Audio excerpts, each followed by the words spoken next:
For today's video guys, so good evening. So hindi kami nakapamalaot. Pumunta nga pala yung pinsan ng asawa ko. So niyaya kami kumain sa labas. So tamang tama guys, hindi na namin pinalagpas yung pagyaya sa amin na kumain sa labas. So timing din na hindi pa kami kumain.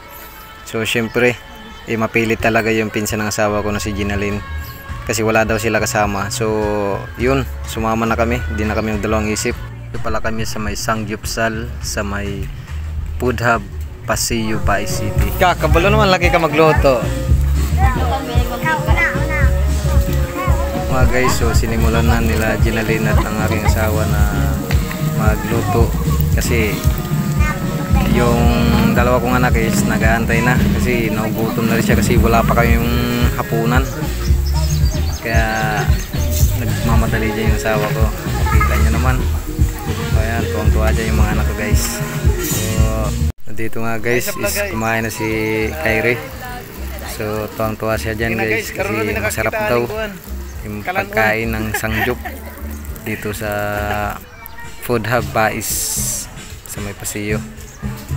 So shoutout dyan kay ate sa mga nag-assist sa amin. So nakakahiyaman guys na sumama dito sa kala Ginalyn, kasi wala talaga kaming pera guys. Timing talaga na pumunta sila sa bahay, hindi pa kami naghapunan. So pinilit talaga kami na sumama kasi wala silang kasama. Kaya sabi ko sa asawa ko na sige, sama na lang tayo. Kaya sumama na kami guys.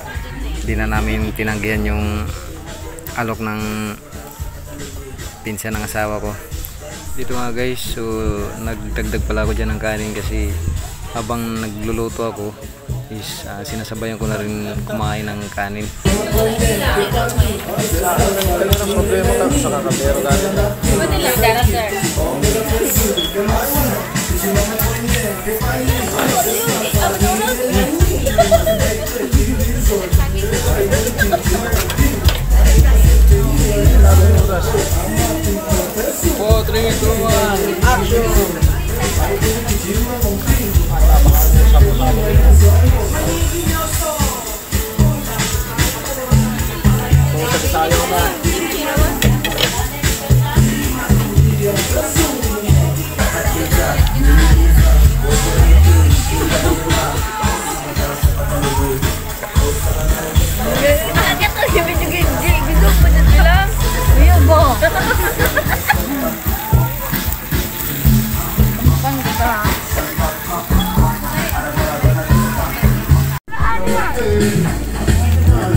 Tapos na nga kami dito kumain guys. So salamat kay Ginalyn sa palibre niya, at salamat din nga pala dito kala ate sa mga nag-assist sa amin. So hanggang dito lang guys. Maraming salamat. At pasyal na po kayo dito sa may Vice, sa Food Hub Paseo, Vice City.